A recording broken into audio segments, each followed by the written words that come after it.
और यहीं पे इसका रॉकेट देखिएगा एकदम मिसाइल की तरह साइंस से गया है। देखिए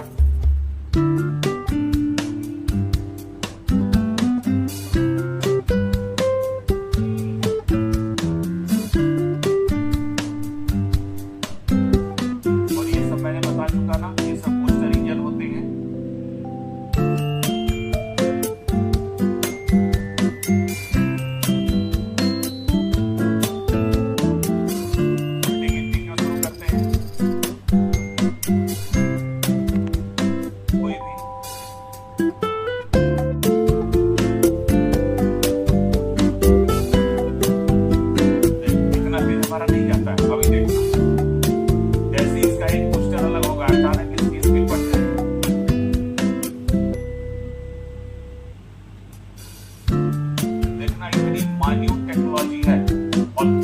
भी अगर इसमें मिस्टेक हुआ तो सारा मिशन फेल हो जाता, सारा का सारा। जो कल पूछ रहे हैं ना, जो इससे अलग हुआ वो पृथ्वी के नीचे गिरते हुए घर्षण से सब जल के समाप्त हो जाता है। इसका 3 से बर्फ समाप्त हो चुका है। ये वर्तमान में इस समय आपके वायुमंडल को क्रॉस कर गया।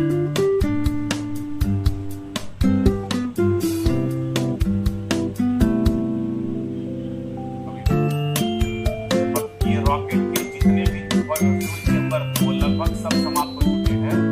परीक्षण का जो फाइनल, जिसको आप क्रायोजेनिक या कुछ भी अपने हिसाब से बोल दो, वो चालू हुआ। अब इसकी स्पीड को बहुत तेज बढ़ा देगा। अब सीधे ले जाएगा इसको कहाँ? मंगल की तरफ। अब ये पैनल इसका खुला। देखो कितनी छोटी चीज को भेजने के लिए कितने भारी भरकम ये आपके वायुमंडल को क्रॉस कर गया और कंटिन्यू इसी तरह चलता रहेगा। और कितने दिन चला? क्या है? 7 महीने बगैर खाए पिए ये चलता जा रहा है। और जैसे ये मंगल के ऑर्बिट के पास पहुंचेगा, इसका फाइनल स्टेज अलग हो गया और सारा सिस्टम अब किसमें है? ये अब ये मंगल की तरफ गिर रहा है तो मंगल की ग्रेविटी की वजह से गिर रहा है, यानी ग्रेविटी का इसके ऊपर प्रभाव पड़ना शुरू हो गया और इसी के ऊपर एक शेड होता है, ताकि अब इसकी ग्रेविटी में जाएगा तो घर्षण से आग लगने की क्षमता हो जाएगी और ग्रेविटी आएगी। अब आग से अपने आप को बचाएगा। जैसे किसी ने कल पूछा था कि कोरोना के प्रभाव से कैसे सैटेलाइट बच जाता है, तो यही आप देखिएगा आग लगते हुए भी दिखाएगा। ये जलने की कोशिश हुआ बट जला नहीं। अब ये गिरना शुरू हो गया मंगल के सरफेस पे। अब यहीं से खुलेगा इसका पैराशूट। अब यहाँ पे सॉफ्ट लैंडिंग नहीं है क्योंकि वातावरण है, तो इसकी स्पीड को क्या कर देगी? ऑटोमेटिकली कम कर देगी। 2-3 लेयर का पैराशूट होता है और जैसे ये गिरने वाले होते हैं पैराशूट से अलग हो जाता है ये और स्पीड कंट्रोल हो। सारा इंस्ट्रूमेंट इसी में पड़ा हुआ नीचे।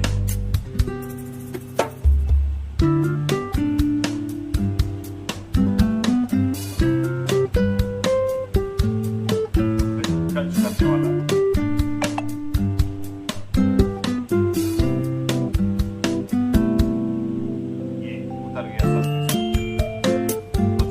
सेंसिटिव पार्ट होता है। इतना बाउंस करने के बाद भी इसका एक से छोटा से छोटा भी वायर डिस्टर्ब नहीं होता। अगर डिस्टर्ब हो जाएगा तो काम करना बंद कर देगा। अभी देखना, अभी ये पहुंचा है, अभी देखो काम कैसे करता है। और इसी ने बताया कि मंगल पर शुक्र भी होता है। देखना भी देखिएगा।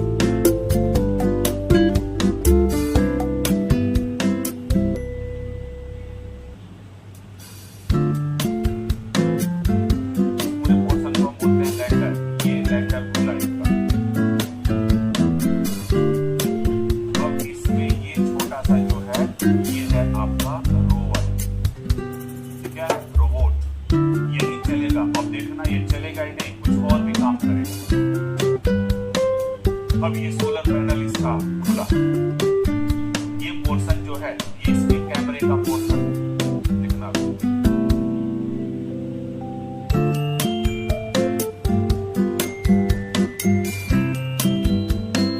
नासा के जितना भी मंगल मिशन है, सबसे ज्यादा नासा ने मंगल पर मिशन भेजा, सबसे ज्यादा रोबोट नासा ने उतारा। ये इसका रिफ्लेक्टर, ये इसका कैमरा,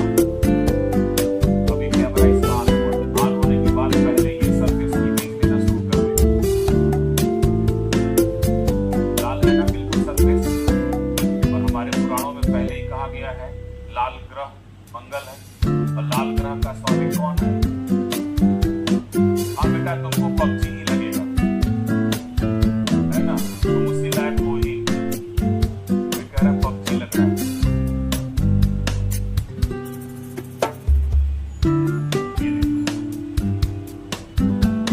ये मत समझना कि अपने आप हो रहा है, इसको नासा के कमांड सेंटर से एक्टिव किया जाता है। तो जाहिर सी बात है, इसको एक्टिव करने के लिए कोई ना कोई उपग्रह मंगल के चारों तरफ घूम रहा होगा।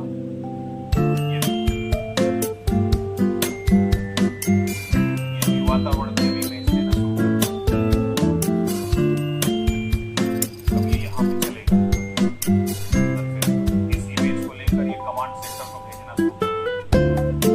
जब तक बेचारा काम करता है तब तक सूरज अस्त होगा, फिर ये सो जाएगा।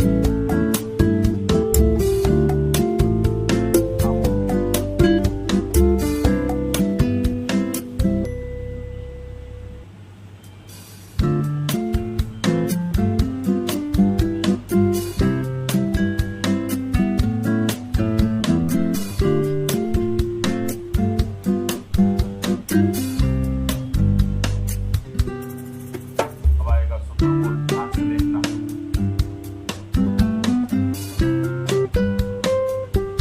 पता नहीं किसने बनाया इस वीडियो को, हमसे क्या मतलब, आपको देखने से मतलब। अब देखिए, ये सरफेस पर ये चलना शुरू हुआ। मेन इसका काम अभी थोड़ी देर के बाद होगा। अब यहाँ से ये एल्गोरिथम का इस्तेमाल करेगा, खुद ये डिसाइड करेगा कि हमको कौन सी भूमि का परीक्षण करना है। देखो शुक्र आ रहा है, दिख रहा है, लग रहा है ना? बादल रोबोट भी है, वही है।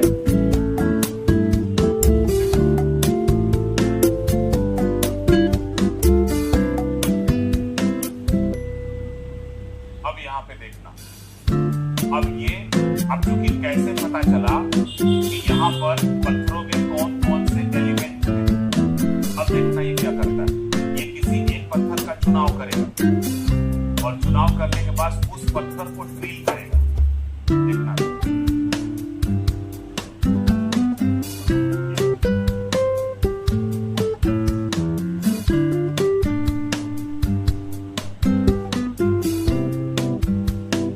ये इसका ब्लेड।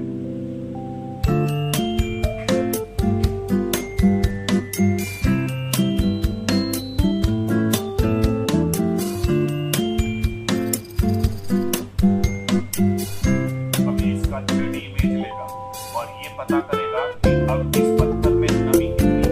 तो नमी के लिए इससे पहले इंजीनियर क्या करेगा, अंदर डालेगा।